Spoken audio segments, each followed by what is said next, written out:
¿Ven esa foto? Esa foto la tomaron en la Antártida en enero de este año, en una expedición en la que estuvimos 80 líderes científicas que trabajan en cambio climático en el mundo de cerca de 30 países. Pero si yo les hubiera mostrado esa foto hace 100 años, ustedes me hubieran dicho que esa foto era imposible, que era un montaje, fake news, porque hace 100 años las mujeres simplemente no iban a la Antártida. Las mujeres no hicieron parte de esas grandes expediciones que llevaron a Shackleton y otros expedicionarios a encontrar lugares recónditos del Polo Sur. De hecho, hay una frase famosa de un piloto, Harry Darlington, que dice, es que hay cosas que las mujeres simplemente no hacen. No llegan a ser papas, no llegan a ser presidentes y no van a la Antártida.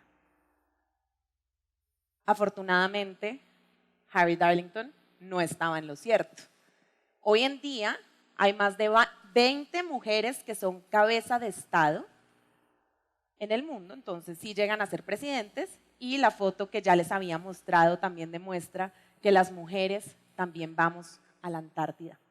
Pero en 100 años pasan muchísimas cosas, y entre otras, en estos últimos 100 años, venimos emitiendo billones de toneladas de carbono a la atmósfera. ¿Por qué? Pues básicamente nuestro desarrollo ha hecho que quememos combustibles fósiles de forma acelerada. Y estos combustibles fósiles liberan carbono que se va acumulando en la atmósfera, generando un efecto invernadero que está calentando al planeta cada vez más, y la consecuencia más visible es una alteración total del sistema climático global. Y por eso me quiero devolver a la Antártida, porque la Antártida es un lugar muy particular, es un lugar que está sintiendo de manera evidente los efectos devastadores del cambio climático. Y es una lástima y es muy doloroso en realidad, porque cuando uno llega a la Antártida es como estar en otro planeta. Es un lugar hermoso, lleno de montañas gigantes de más de 4.900 metros de altura, con capas de hielo que abarcan hasta 4 kilómetros. De hecho, en la Antártida está congelada más del 70% del agua dulce del mundo. Y esta cifra cobra aún más relevancia cuando yo les digo que solamente del agua que existe en el planeta, solamente el 3% es dulce.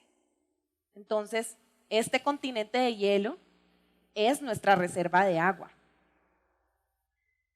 Supuestamente, la Antártida debería duplicar su tamaño en el verano, pero desafortunadamente con el cambio climático, este lugar tan importante se está derritiendo rápidamente, se está disminuyendo el hielo marino, y esto está teniendo efectos devastadores en las especies. Por ejemplo, uno de los principales perdedores son los pingüinos Adelia, especies antárticas cuyas poblaciones están disminuyendo a un paso acelerado. Pero no es el único lugar en el mundo que está viviendo estas graves consecuencias. De hecho, al otro lado del planeta, en el Polo Norte, también estamos viviendo algo muy similar. El año pasado, en febrero, se registraron temperaturas 28 grados por encima de lo normal en el Polo Norte. Y esto tampoco es raro si tenemos en cuenta que desde 2001, básicamente hemos tenido los 18 años más calientes de la historia. Estamos rompiendo récords. Cada año es más caliente que el anterior y cada año normalizamos esto. De hecho, los últimos 4 años, además, han sido los más calientes. Y esto está generando efectos devastadores en el mundo entero. Desde huracanes, ¿quién se acuerda esa serie de huracanes que trajo a Irma, después a María hace 2 años? Donde las pequeñas islas del Caribe sufrieron efectos devastadores, inundaciones, pero también estamos viendo exceso de lluvia, bombas de agua en otras partes del mundo. Y del exceso de agua, de la abundancia, pasamos muy rápidamente a las olas de calor que están matando también a miles de personas en el mundo. O a las sequías sin precedentes. O a los incendios forestales. Por ejemplo, California ha vivido los peores incendios forestales de nuestra historia, pero esto no es lejano. De hecho, ahorita, este año en Colombia estamos en sequía y esta es una foto del Instituto Sinchi. En este momento, mientras nosotros hablamos acá, hay más de 3.000 incendios que están ocurriendo en la Amazonía colombiana. Bueno, esto es solamente con que el planeta se ha calentado 1 grado en relación con la temperatura preindustrial. Ahora yo les quiero preguntar a ustedes, ¿qué pasaría si nos calentamos otro grado más? ¿Cómo sería el mundo? Y yo los quiero llevar y transportar a esa pesadilla en la que no queremos vivir. Por ejemplo, en el caso de Colombia, los páramos, que es ese ecosistema tan valioso que tenemos acá, que nos provee de agua al 70% de los colombianos, desaparecería. No sería viable en un mundo de 2 grados. Otro gran perdedor, del cual dependemos también para nuestra seguridad alimentaria y para el turismo, los corales. Los corales no son viables en un mundo de 2 grados. ¿Y qué pasaría con ciudades, por ejemplo, como Cartagena? Cartagena estaría en gran parte cubierta por el agua porque el aumento en el nivel del mar llegaría a más de medio metro. ¿Y qué pasa con enfermedades como el Zika y el chikungunya transmitida por vectores? Podrían inclusive llegar hasta Bogotá. Entonces no creo que ese sea el mundo que nos merecemos, ninguno de nosotros ni nuestros hijos. Pero entonces yo les tengo acá una muy buena noticia. Levanten la mano, ¿quién tiene entre 20 y 60 años en este salón? Todos. Eso veo. Bueno, les tengo una muy buena noticia, es algo que tenemos que estar muy felices porque todavía hay esperanza, y es que el año pasado el panel intergubernamental de cambio climático, que agrupa a miles de científicos a lo largo del mundo, sacó un informe revelador donde nos dijeron, tienen literalmente 12 años, ni uno más, para revertir esta situación, para garantizar que no lleguemos a ese mundo horrible de 2 grados de aumento de la temperatura global promedio.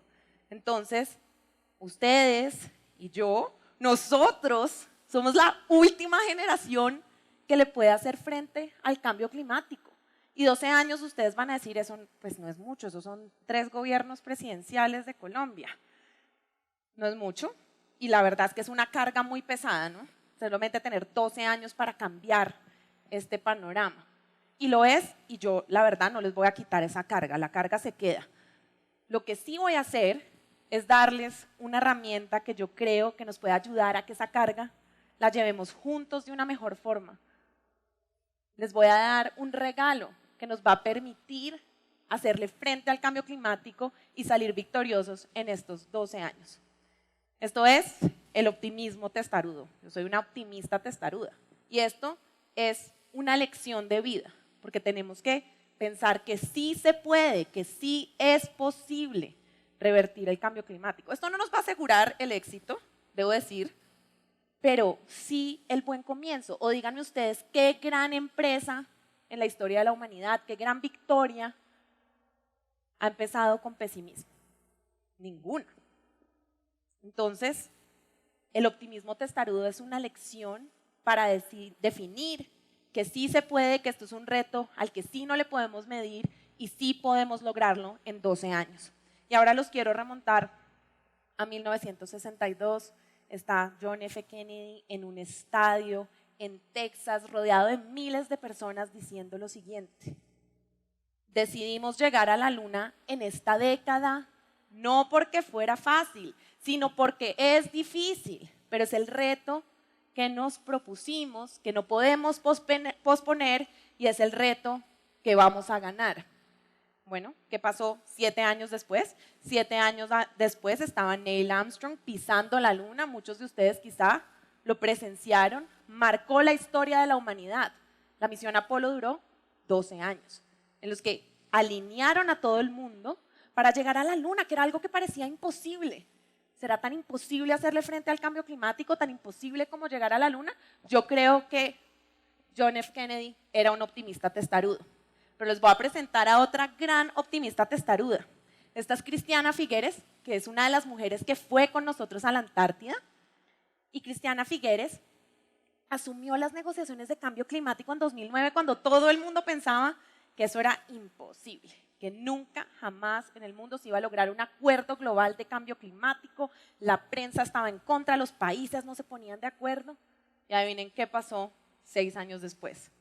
En París se adoptó un acuerdo global de cambio climático que pone de acuerdo a todos los países del mundo a que nos vamos a encaminar a un mundo de menos de 2 grados de aumento de la temperatura global promedio. Y cuando estábamos en la Antártida, oyendo sus grandes historias, le preguntamos a Cristiana, bueno, ¿y usted cómo hizo eso? Eso parecía imposible. ¿Qué fue?